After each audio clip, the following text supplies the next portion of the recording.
होली की आत्मा।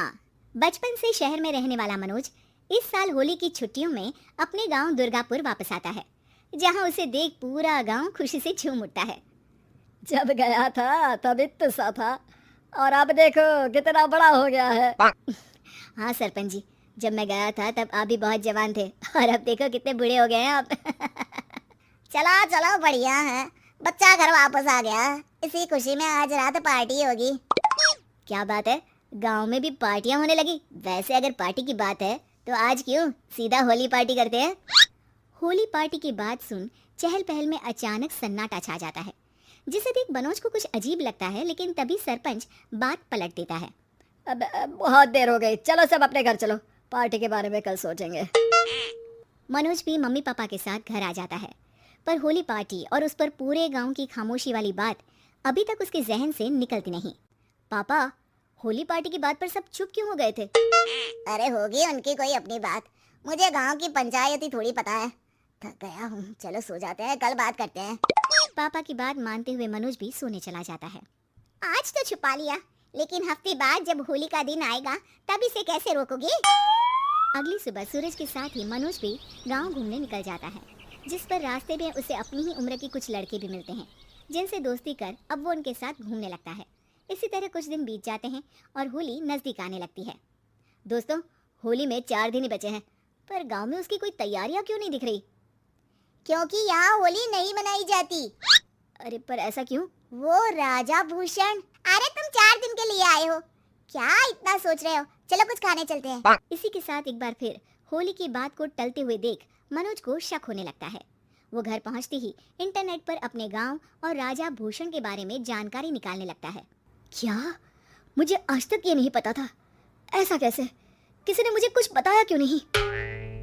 सारी जानकारी लेने के बाद मनोज गांव वालों या अपने मम्मी पापा से कुछ पूछे बिना खुद ही उसकी सच्चाई के बारे में छानबीन करने लगता है, जिसके चलते वो राजा भूषण की हवेली में पहुंचता है।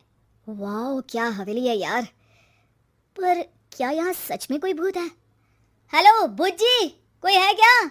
हम इस साल गांव में होली सेलिब्रेट कर रहे हैं, क्या आप उस पर थोड़ा इंटरव्यू देंगे? मनोज के ऐसा बोलते ही गांव में तूफान उठ जाता है और हवेली में रखी सारी चीजें हिलने लगती है। एक अदृश्य शक्ति मनोज को धक्का देकर हवेली से बाहर निकाल दरवाजा बंद कर लेती है। ये सब देख मनोज हैरान रह जाता है।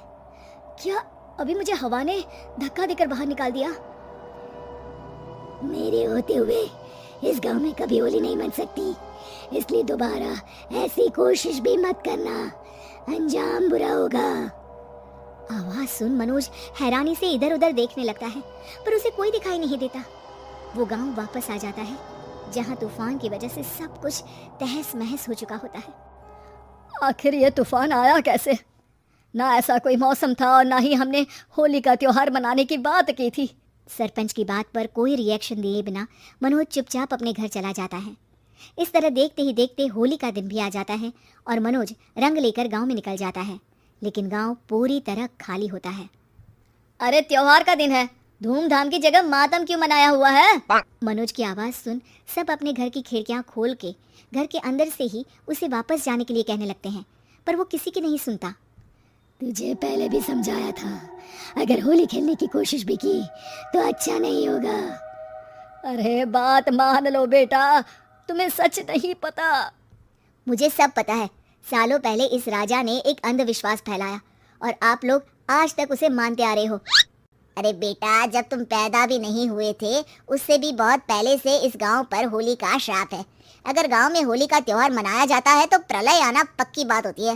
राजा भूषण इस सब में नहीं मानते थे और त्योहार मनाने लगे, जिसके चलते होली वाले ही दिन पहले उनके बेटे की और फिर उनकी मृत्यु हो गई।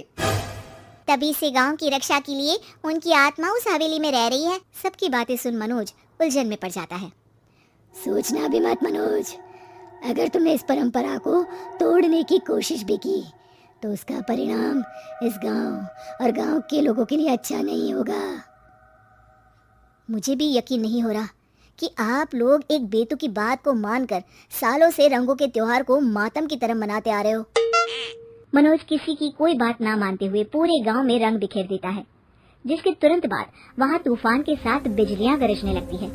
अचानक मौसम में ऐसा बदलाव देख जहां मनोज कंफ्यूजन में आ जाता है, वहीं गांव वाले डर से सहम जाते हैं।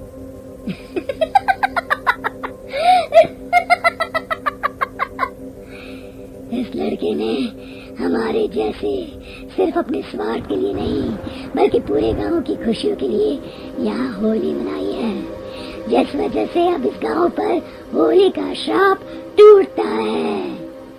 ऐसा बोलकर राजा का भूत वहां से गायब हो जाता है, जिसके बाद गांव के लोग धूमधाम से होली मनाते हैं। खुशियों के रंग गांव में बिखरे ही होते हैं कि अगली सुबह अचानक मनोज कहीं गायब हो जाता है।